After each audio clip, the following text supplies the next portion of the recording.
Hi guys, ఇప్పుడు జరిగే situation చూస్తుంటే అదే మన అల్లు అర్జున్ కేసు ఇవన్నీ చూస్తుంటే నాకు ఒకటి అర్థమవుతుంది. అంటే నాకని కాదు, సోషల్ మీడియా కూడా అదే వైరల్ అవుతుంది. మన జనగణ సినిమాలో జనగణ మన పృథ్వీరాజ్ ఉంటాడు. క్లైమాక్స్లో ఒక సీన్ ఉంటుంది, కోర్ట్ సీన్. ఒక మ్యాటర్ని డైవర్ట్ చేయడానికి ఇంకో మ్యాటర్ని తీసుకొచ్చి దాన్ని అరెస్ట్ చేస్తూ ఉంటారు, వైరల్ చేస్తూ ఉంటారు, దాన్ని ట్రెండింగ్లో వస్తుంటారు. న్యూస్ ఛానల్ అందరూ దాని మీదనే పడి ఉంటారు.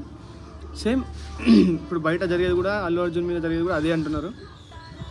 ఎందుకంటే ఇక్కడ గురుకుల్లో 50 మందికో 60 మందికో పిల్లలకి ఏమైందంట. దాని గురించి ఎవడి అంటే ఏ మీడియా ఎవరు మాట్లాడలేదు.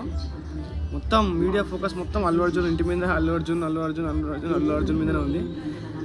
ఇది డైవర్ట్ చేసిరా లేకపోతే ఆ గురుకులది పిల్లలది డైవర్ట్ చేయడానికే ఇక్కడ అల్లు అర్జున్ మీద మొత్తం ఇదంతా చేస్తున్నారా అని రీల్స్ మాత్రం, ఇన్స్టాగ్రామ్స్ పోస్ట్ మాత్రం వైరల్ అవుతున్నాయి. ఒకసారి మీరు చూడండి అండ్ ఏది నిజమో కామెంట్ చేయండి.